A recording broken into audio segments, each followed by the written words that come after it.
Je pense vraiment que ça va être dur. 3-1 le Barça gagne, mais selon moi, ne vous fiez pas trop au score. Le plus important est bien évidemment les 3 points récupérés après un échec lors du dernier Classico. Mais continuant comme ça, ce Barça peut rapidement tomber dans le trou. Parlons pas toujours négatif, la continuité de Fermin, qui délivre aujourd'hui une double passe D, enchaînant l'Olympiakos, son but lors du Classico et aujourd'hui, il a prouvé qu'il avait réellement actuellement une place de titulaire indiscutable dans cette équipe. Marcus Rashford de même, d'ailleurs les deux joueurs qui ont été ovationnés par le stade, déjà 6 buts, 6 assists pour 10 matchs joués. Je m'attendais clairement à beaucoup plus, mais dans ce Barça en difficulté, qui au final peut voir mieux pour lui, sachant que même dans tout ça, il arrive à te planter un pétard qui va littéralement venir en premier lieu taper la transversale et finir au but. Ce sentiment au fond de moi, dont je sais pertinemment qu'il peut tellement faire beaucoup mieux que ça et qu'il en a encore en réserve. J'en dirais pas autant pour Lamine Yamal qui, malgré son but aujourd'hui incroyable lors des premières minutes, montrant le chemin à son équipe, ou après un incroyable travail de Baldé, Lamine Yamal réceptionne le ballon en surface adverse, prend tranquillement le temps de contrôler, vraiment très mature sur ce coup, prend le temps d'armer tranquillement, débloque le score pour son équipe, mais tout le reste du match, mis à part ça, Lamine Yamal, c'était pas le Lamine Yamal qu'on connaissait. Tout simplement pour l'instant, l'ombre de lui-même. On sait que sa blessure perdure, mais quand tu vois le contenu du match, il va falloir prendre une décision. Même niveau finition, etc. Le Barça manque tellement. Et je sais que c'est pas du tout à la hauteur de l'exigence des supporters. Je vais faire le débrief là dès maintenant. Je pense que le match il est terminé et que le FC Barcelone va s'imposer dans tous les cas. Ça pour vous dire, et ne le prenez vraiment pas mal, et là je parle en toute objectivité, le Barça est très faible. Très faible. Pas d'un point de vue offensif pour moi, mais vraiment d'un point de vue défensif. Il y a énormément de lacunes. Imaginez-vous, vous avez concédé un tas d'occasions face à une équipe comme Elche, qui vous a trash talk même avant, tellement ils avaient confiance face à vous. Que vous le vouliez ou non, pour une grande équipe comme le FC Barcelone, c'est interdit. Face à une grosse équipe, ça paye cash. Il va falloir arrêter avec cette technique de hors-jeu, parce que c'est vraiment lamentable, nul. Des champions, ça va coûter très cher. Il y a plusieurs équipes qui aiment utiliser cette profondeur-là. Yamal, au lieu de nous parler de sa séparation ou quoi que ce soit, c'est pour ça que j'ai pas réagi à tout ça. On en a rien à foutre. On en a rien à foutre. Pourquoi il nous déclare ça aussi? On en a rien à battre. Joue au football. Sois bon sur le terrain. Et tout le monde va la fermer. T'es un joueur de football. Wesh, on est où? On est dans les séries novellas, tout ça. On s'en bat les couilles. Le seul point positif pour moi pour le FC Barcelone, c'est un joueur, c'est Firmin, qui est tout simplement extraordinaire, qui confirme de plus en plus que c'est le titulaire devant Dani Olmo, qui est malheureusement à chaque fois blessé. Sur les 3 derniers matchs, c'est 4 buts et 2 passes décisives, c'est extraordinaire, c'est incroyable. Il y a vraiment rien à dire. Mais bon, on en attend quand même un tout petit peu plus du Barça. Et voilà, j'espère que ça continuera comme ça et ils resteront vraiment derrière nous, le Real Madrid. Dans le bien, dans le Buenos Aires. Nous carry la saison comme des fous, sans le critiquer à son arrivée. Il réussit même pas tout, et c'est déjà le meilleur joueur offensif du Barça cette saison. Et tout pareil pour Fermin. Parce qu'on rigole. On voit clairement qu'il est toujours pas à 100%. Cette saison, Marcus Rashford, en 10 matchs, je crois qu'il y a une petite erreur sur le match. Je crois que c'est en 14 matchs. 6 buts, 6 passes D. Il a littéralement été le meilleur joueur dans tous les matchs les plus chauds cette saison. Face à Newcastle, il nous sort de la merde. Face au PSG, c'était le meilleur. Aujourd'hui, c'est clairement lui le meilleur. Et il marque un but venu du futur. Et il est quand prêt et ça doutait de lui. Aujourd'hui, il a eu la chance de sortir sous une standing ovation. Tellement mérité. Bien évidemment, qui d'autre a eu droit à une standing ovation aujourd'hui? Fermin.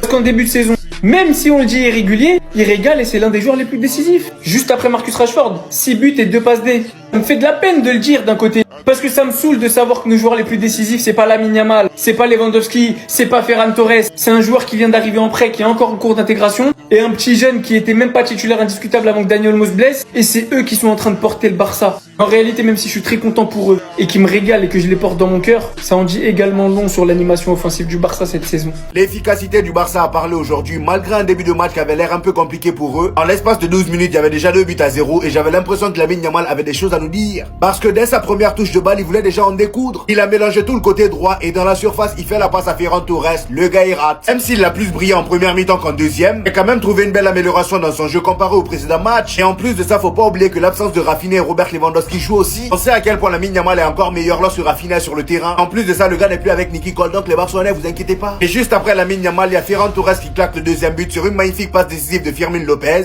Fermin Lopez qui a d'ailleurs été auteur de 2 passes décisives aujourd'hui. Ah oui, lui aussi, il est inarrêtable depuis un moment face à l'Olympiakos, triplé, face au Real Madrid, buteur, et aujourd'hui double passeur. Il n'a pas le temps, je vous ai dit, oubliez Dani Olmo. Dani Olmo sera plus titulaire dans cette équipe. À la 41e minute, pour mon plus grand bonheur, il y a Elche qui réduit le score. J'ai commencé à avoir de l'espoir, étant donné qu'aujourd'hui, Elche vraiment, ils sont venus comme des bonhommes. Ils ont pas eu peur. Ils ont essayé de jouer leur football malgré qu'ils étaient menés. Et en deuxième mi-temps, on l'a vu, ça poussait tellement le FC Barcelone que ça commençait à taper les barres. Malheureusement pour eux, pendant qu'ils étaient là à pousser, il y a Marcus Rashford qui allait tout gâcher. Voilà, avec le troisième but. Le gars, il a lâché en pétard, côté gauche excentré, but. Malheureusement pour Elche, voilà, il pouvait plus revenir. Grâce à cette victoire, le FC Barcelone passe deuxième, Villarreal repasse troisième. Le Real Madrid a toujours 5 points d'avance sur eux. Bref, je sais pas ce que vous avez pensé du match, mais dites-moi ça en commentaire.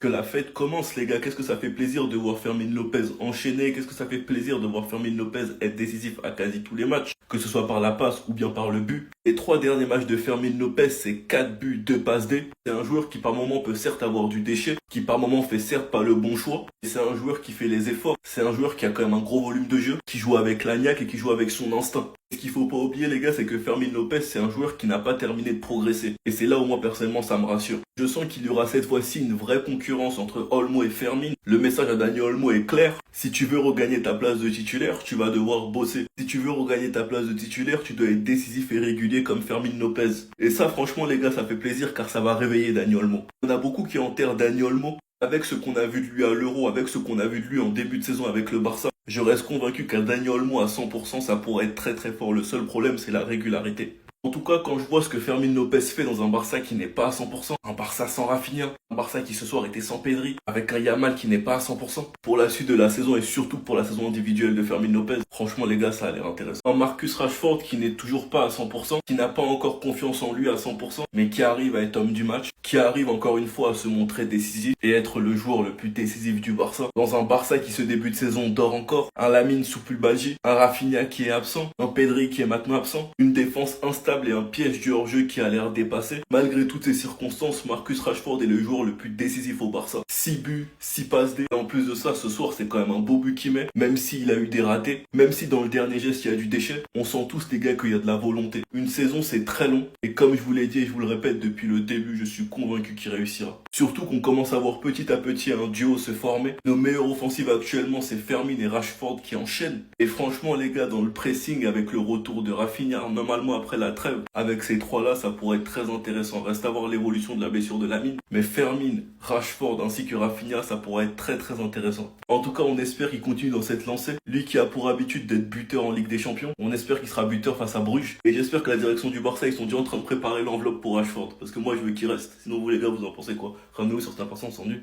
Le Barça qui se remet à l'endroit et qui rebondit après la défaite face au Real Madrid. Je sais que beaucoup vont parler de Lamine Yamal qui a marqué, qui a répondu aux haters, mais s'il vous plaît, remettons l'église au milieu du village. Remettons l'épée à Arthur, remettons la baguette magique à Harry Potter. La prestation de Jong en l'absence de Pedri, faut en parler. Parce qu'on sait que Pedri, il met beaucoup d'ombre sur Frenkie de Jong, mais on oublie que quand il est dans celle-là, il est très très fort à dicter le tempo, à réguler, quand c'est lui le patron. Aujourd'hui, il a créé beaucoup d'occasions. Aujourd'hui, il a créé des occasions.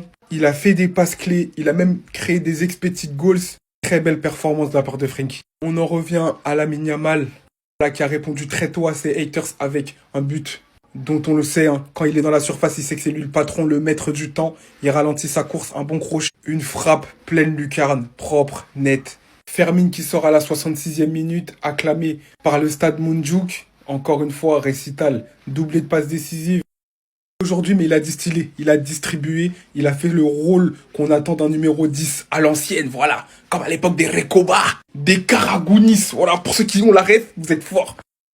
Aussi parler de Rashford qui a fait encore un bon match dans la lignée de ses derniers matchs avec le Barça, mais j'ai envie de parler de Baldé qui a été très très bon, provocateur offensivement, passe décisive aussi. Bref, c'est un bon retour pour l'FC Barcelone après une défaite. C'était important de se remettre dans le sens de la marche. Victoire et il continue à suivre le rythme madrilène qui est très très très élevé. Triplé de Rafa Mir, c'est ce qu'on aurait pu prendre aujourd'hui. Victoire 3-1 du FC Barcelone face à Elche. Et franchement, le visage de l'équipe sans Pedri, il est mitigé. Franchement, il est mitigé. On finit le match sans la possession face à Elche. Et c'est vraiment pas pour ça, c'est vraiment pas comme ça que moi, je vois le FC Barcelone. Le plus important, c'est qu'on revient à 5 points du Real Madrid, c'est déjà ça. Mais j'ai l'impression qu'on prend toujours les mêmes buts. Heureusement qu'aujourd'hui, on a fait preuve d'un sacré réalisme. On a concrétisé presque tous nos tirs au cage. Pas nos actions, parce qu'il y a quand même des actions qui ont été sacrément vendangées. Mais j'ai quand même l'impression que le FC Barcelone prépare encore sa saison, pendant que les plus gros clubs d'Europe sont déjà partis au quart de tour. Lamine Yamal a montré un beau visage aujourd'hui. mais continue quand même à vendanger certaines actions qui peuvent paraître assez simples, surtout pour lui. Il est encore en déca du niveau affiché, du niveau qu'il est censé afficher, et il n'est pas le seul. Je retiens quand même la bonne performance de ces deux gars qui commencent à monter en estime dans mon cœur de match en match, surtout Fermin. C'était Serginho do Brasil, et malgré quand même les beaux buts, on va dire, dites-moi ce que vous avez pensé de la performance en général de l'équipe. Bao. Je vous ai vu le descendre pendant une partie du match. Vous savez qu'à l'heure actuelle, Rashford est bien meilleur que Lamine Yamal. Premier but du FC Barcelone, pression de Marcus Rashford sur le joueur d'Elche, ce qui l'amène à faire l'erreur, récupération de Baldé qui va décaler, vous savez très bien, sur Lamine Yamal qui va crocheter et marquer. Mais ça part d'un pressing de Rashford d'abord. Deuxième point à prendre en compte, Rashford provoque. Oui, il ne passe pas une fois, oui, il ne passe pas deux fois, il ne passe pas trois fois, mais la quatrième fois, il passera. Là où Lamine Yamal, ce que je lui reproche, c'est qu'il est plus percutant. Il va plus prendre les duels comme avant. Et quand t'es un attaquant, t'as le droit à plusieurs chances. Si t'es un défenseur et que tu fais l'erreur, ok, tu peux concéder un but. Quand t'es un attaquant, t'as la chance de pouvoir tenter, et la fois où ça passera, tu seras le héros, c'est vrai. Firmino et Rashford sont clairement les hommes du FC Barcelone en ce moment, c'est eux qui font tenir la baraque. Rashford, il a beaucoup de lacunes, il doit s'améliorer sur plusieurs axes, mais il s'est clairement amélioré depuis le début de la saison. Et heureusement qu'il est là, je vous le dis, 6 buts, 6 passes D en 10 matchs. Des stats incroyables. Donc bon, tranquille dans les critiques s'il vous plaît, modérez vos propos. Niki Nicole, tu n'auras jamais raison. Sabine, Ferran, Rashford buteur. On parle tout de suite du match. Yamal ouvrira le score sur une belle passe de Fermin Lopez. Tu te rappelleras que son premier amour, c'est le FC Barcelone, bien sûr. C'est encore une fois pour la célébration. Tant que Flick a dit qu'il a parlé avec lui, donc est-ce que cette discussion a amené à leur séparation? Ensuite, dans la foulée, Ferran Torres marque. On se dit que bon, malgré le FC Barcelone n'est pas totalement le ballon dans les 20 premières minutes, on mène 2-0, donc vas-y tranquille. En plus, sur un bon ballon de Fermin qui a fait un excellent travail, qui était pile électrique aujourd'hui. Il finit avec 2 passes décisives, le Fermin. Bravo Ferran pour les 50 buts. Ensuite, tu te mets en difficulté. 2-1 avant la pause, Rafa Mir, voilà. Bourreau du Real Madrid l'année dernière, il me semble. Domicile, le 2-1, je crois. Bref, je sais pas pourquoi je parle de ça. T'es là, t'es moins bon en revenant de la pause, tu presses moins. Ils ont des occasions, poteau, barre, on frôle le 2-2. Marcus nous délivre, voilà, un pétard. Donc voilà, sans ballon, dans le pressing, c'est timide quand même. Même si en vrai, en 10 matchs, 6 buts, 6 passes D, c'est rien à dire. En tout cas, de l'autre côté gauche, ça a été très vulnérable. Je l'ai constaté, je sais pas si vous l'avez constaté. Les occasions venaient beaucoup de leur côté. Je pense que c'est pour ça que Flick il les a sortis tous les deux. Comme match de patron de Frenkie, voilà, t'as tenu le mitard, t'as porté tes responsabilités, tu l'as très bien fait. 6, 8, 10. Donc arrêtez-moi ces bêtises là de le mettre là comme ça. Je vais finir en disant que Eric Garcia est notre meilleur défenseur cette saison. Félicitations Eric.